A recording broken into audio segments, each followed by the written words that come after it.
അച്ചോടാ പാവം ഇത് കണ്ട കരയണ. തണ്ണീർമുക്കം മുതൽ കുമരകം വരെയുള്ള ഭാഗങ്ങളിൽ നിന്ന് ലഭിക്കുന്ന കരിമീൻ.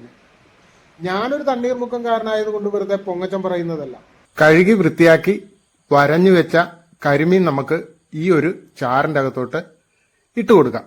ഞാനിത് പുട്ടും കൂട്ടി ഒരു പിടി പിടിക്കാൻ പോവുകയാണ്. ഇത് പുട്ടൊന്ന് പൊടിച്ചിട്ടിട്ട് കുറച്ച് ചാറെടുത്ത് ആ പുട്ടിലേക്ക് ഒഴിക്കാം. കരിമീൻ കൂട്ടുമ്പോൾ കാലൻ കൂട്ടത്തിലുണ്ടെന്നാണ് പണ്ട് പറയാറുള്ളത്.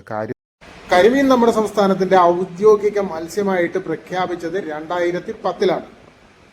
കേരളത്തിലെ എല്ലാ കായലുകളിലും നദികളിലും എല്ലാം തന്നെ കരിമീനുണ്ട്. എന്നിരുന്നാലും വേമ്പനാട്ട് കായലിലെ കരിമീനാണ് ഏറ്റവും രുചിയുള്ളത്. പ്രത്യേകിച്ച് തണ്ണീർമുക്കം മുതൽ കുമരകം വരെയുള്ള ഭാഗങ്ങളിൽ നിന്ന് ലഭിക്കുന്ന കരിമീൻ. ഞാനൊരു തണ്ണീർമുക്കംകാരനായതുകൊണ്ട് വെറുതെ പൊങ്ങച്ചം പറയുന്നതല്ല. കോട്ടയം, പാല, മീനച്ചൽ എന്നിവിടങ്ങളിൽ നിന്നുള്ള മീൻ കൊതിയന്മാരായ അച്ചായന്മാർ നല്ല പച്ച മീൻ വാങ്ങുന്നതിന് ലിറ്റർ കണക്കിന് പെട്രോൾ അടിച്ച് കിലോമീറ്ററുകൾ സഞ്ചരിക്കാൻ മടിയില്ലാത്ത ആ അച്ചായന്മാരിലെ അവരിൽ ചിലർ പറഞ്ഞിട്ടുള്ളതാണ് ഈ ഒരു വസ്തുത. നമ്മുടെ ടൂറിസം മേഖലയിലെ ട്രഡീഷണൽ ഫുഡ് ഐറ്റംസിലെ ഒരു VIP ആണ് ഈ കിടക്കുന്ന കരിമീൻ എന്ന് പറയുന്ന കക്ഷി. കരിമീൻ ഫ്രൈ, കരിമീൻ മുളകിട്ടത്, ചട്ടിയിൽ പൊള്ളിച്ചത്, വാഴയിലയിൽ പൊള്ളിച്ചത്, അങ്ങനെ പല ഐറ്റം ഉണ്ട്. നമ്മൾ ഇന്ന് കരിമീൻ വാഴയിലയിൽ പൊള്ളിക്കാൻ പോവുകയാണ്.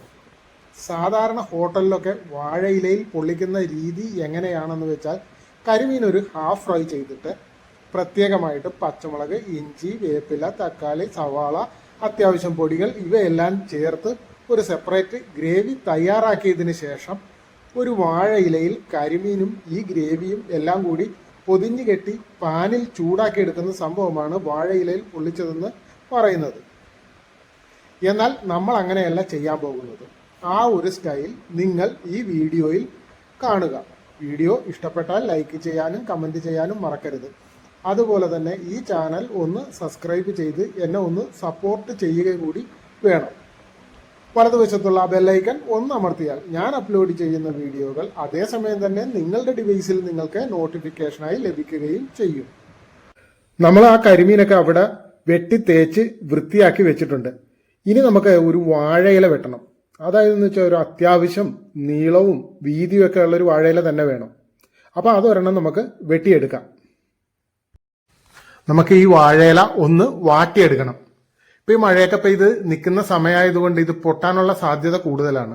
നമ്മൾ ചട്ടിക്കകത്ത് വെക്കുന്ന ഈ വാഴയില പൊട്ടിപ്പോയി കഴിഞ്ഞു കഴിഞ്ഞാൽ നമ്മുടെ പരിപാടികൾ മൊത്തം ഫ്ലോപ്പായി പോകും. അതുകൊണ്ട് ഇത് നല്ല രീതിയിലൊന്ന് വാട്ടിയെടുത്തിട്ട് വേണം വെക്കാനായിട്ട്. ചെറിയ ഉള്ളി, വെളുത്തുള്ളി, ഇഞ്ചി, പച്ചമുളക് അതെല്ലാം ഇവിടെ അരിഞ്ഞു വെച്ചിട്ടുണ്ട്. കൂട്ടത്തിൽ ഒരു 2-3 തണ്ട് വേപ്പിലയും വെച്ചിട്ടുണ്ട്. ഒരു തേങ്ങയുടെ പാല് നമുക്ക് വേണം. അതിന് നമുക്കൊരു തേങ്ങ പൊട്ടിച്ചെടുക്കാം. അച്ചോടാ പാവം ഇത് കണ്ട കരയണ. ഇനി നമ്മൾ ഈ തേങ്ങ ഒന്ന് ചിരണ്ടി എടുക്കണം. എന്നിട്ട് നമുക്ക് ആ തേങ്ങാപ്പീര ഒട്ടും വെള്ളം ചേർക്കാതെ ആ മിക്സിയുടെ ജാറിലിട്ടൊന്ന് അടിച്ചെടുത്തിട്ട് അതിന്റെ 1-ാം പാല് പിഴിഞ്ഞെടുക്കണം. അതിനുശേഷം കുറച്ച് വെള്ളം കൂടി ചേർത്തിട്ട് അതിന്റെ 2-ാം പാലും പിഴിഞ്ഞെടുക്കണം. നമുക്ക് ഈ 2 ഐറ്റവും ഇതിന് വേണ്ടിയ സാധനങ്ങളാണ്. ഇനി നമുക്ക് ഒരു മൺചട്ടി അടുപ്പത്ത് വെച്ചിട്ട് അതൊന്ന് ചൂടാകുമ്പോഴത്തേക്ക് അതിലേക്ക് കുറച്ച് വെളിച്ചെണ്ണ ഒഴിച്ചു കൊടുക്കാം. അതിനുശേഷം നമ്മൾ ആ അരിഞ്ഞു വെച്ചിരിക്കുന്ന ഇഞ്ചിയും വെളുത്തുള്ളിയും പച്ചമുളകും കൂടി ഇട്ട് കൊടുക്കാം. ഇതൊന്ന് ഒരുവിധം ഒന്ന് ചെറുതായിട്ടൊന്ന് മൂത്ത് വരുമ്പോഴത്തേക്ക് നമുക്ക് അരിഞ്ഞു വെച്ചിരിക്കുന്ന ആ ചെറിയ ഉള്ളിയും കൂടി ഇതിലേക്ക് ഇട്ട് കൊടുക്കാം. നേരത്തെ എടുത്തു വെച്ച ആ കറിവേപ്പിലയും കൂടി അടത്തി ഇതിൻ്റെ അകത്തോട്ട് ഇട്ട് കൊടുക്കാം.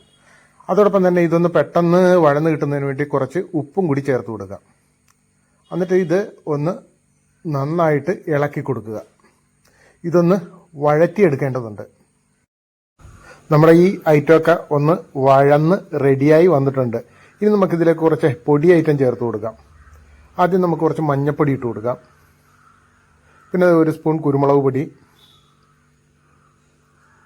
അതിനുശേഷം കുറച്ച് മല്ലിപ്പൊടി, പിന്നെ നമ്മുടെ റെഡ് ചില്ലിപ്പൊടി കൂടി പോകരുത്. കാര്യം എന്നാന്ന് വെച്ചാൽ ഇതിൻ്റെ ഒരു കൂടി കഴിഞ്ഞ് കഴിഞ്ഞാൽ ഇതിൻ്റെ ഒരു കളറിന് വ്യത്യാസം വരും. അതുകൊണ്ട് എരിവ് ആവശ്യത്തിന് ഉള്ളത് ചേർത്താൽ മതി. ഇതിൻ്റെ അകത്ത് കുരുമുളക് പൊടിയും പച്ചമുളകും ഒക്കെ ഉള്ളത് കൊണ്ട് മുളക് ഒരു പേരിന് മാത്രം ചേർത്താൽ മതി. ആ ഗ്രേവി ഏകദേശം റെഡി ആയിട്ടുണ്ട്. നമുക്കിതൊന്ന് തൽക്കാലം ഒന്ന് മാറ്റി വെക്കാം.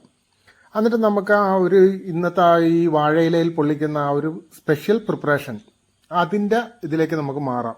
അതായത് വെച്ചാൽ ഒരു വലിയ മൺചട്ടി എടുത്തിട്ട് അതിലേക്ക് നമ്മൾ ഈ വാട്ടി വെച്ച വാഴയില പൊട്ടാതെ ആ ഒരു ചട്ടിയുടെ വിസ്താരം കിട്ടത്തക്ക രീതിയിൽ നമുക്കിതൊന്ന് മടക്കി വെക്കാം. ഇത് ഇറക്കി വെക്കാം. ഇത് ചട്ടിക്കകത്തേക്ക് ഈ വാഴയില ഇറക്കി വെക്കാം. ഇതിലേക്ക് നമുക്ക് കുറച്ച് വെളിച്ചെണ്ണ ഒഴിച്ചു കൊടുക്കാം. അതിനുശേഷം നമ്മൾ ആ തയ്യാറാക്കി വെച്ച ആ ഗ്രേവി ആ എണ്ണയ്ക്കകത്തോട്ട് ഇട്ട് കൊടുക്കാം. നമ്മൾ രണ്ടാം പാല് തയ്യാറാക്കി വെച്ചിരുന്നില്ലേ, അത് ഈ ഗ്രേവി തയ്യാറാക്കി ചട്ടിക്കകത്തിട്ടൊന്ന് വഴറ്റിയിട്ട് ഇതിലേക്ക് ഒഴിച്ചു കൊടുക്കാം.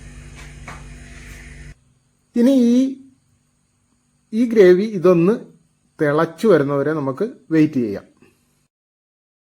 കഴുകി വൃത്തിയാക്കി വരഞ്ഞു വെച്ച കരിമീൻ നമുക്ക് ഈ ഒരു ചാറിൻ്റെ അകത്തോട്ട് ഇട്ട് കൊടുക്കാം.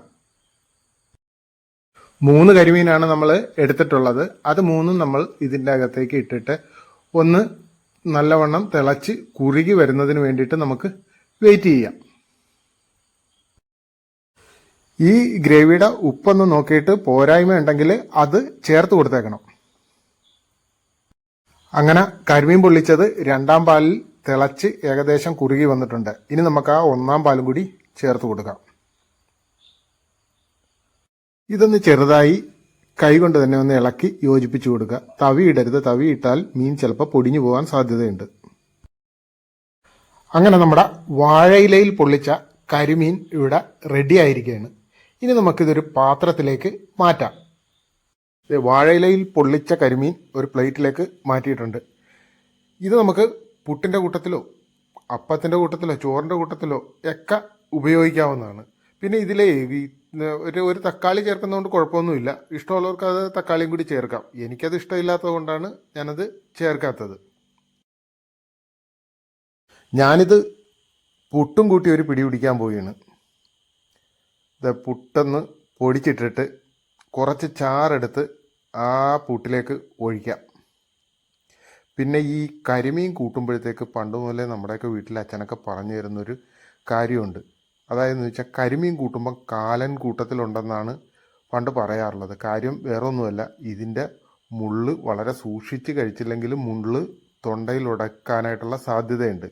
അങ്ങനെ മുള്ളുടക്കി ആൾ മരണപ്പെട്ട സംഭവം വരെ ഉണ്ടായിട്ടുണ്ട്. അതുകൊണ്ടാണ് അവരങ്ങനെ പുട്ടും പൊള്ളിച്ച മീനിൻ്റെ ചാറും കൂട്ടി കഴിച്ചിട്ട് സംഭവം അടിപൊളിയാണ് കേട്ടോ. ഇനി കുറച്ച് മീനും കൂടി എടുത്ത് കഴിച്ചു നോക്കാം. അതാ ഒരു ചാറിനൊക്കെ ഒരു വാഴയിലയിൽ ആ ഒരു ടേസ്റ്റും ഒക്കെ കൂടി വന്നിട്ട് സംഭവം അടിപൊളിയാണ്. അപ്പം നിങ്ങളും ഈ ഒരു റെസിപ്പി ഒന്ന് പരീക്ഷിച്ച് നോക്കുക. അതുപോലെ തന്നെ ഈ വീഡിയോ ഇഷ്ടപ്പെട്ടാൽ ലൈക്ക് ചെയ്യുക, കമൻറ്റ് ചെയ്യുക. ഈ ചാനലൊന്ന് സബ്സ്ക്രൈബ് ചെയ്ത് എന്നെ ഒന്ന് സപ്പോർട്ട് ചെയ്യുകയും കൂടി വേണം.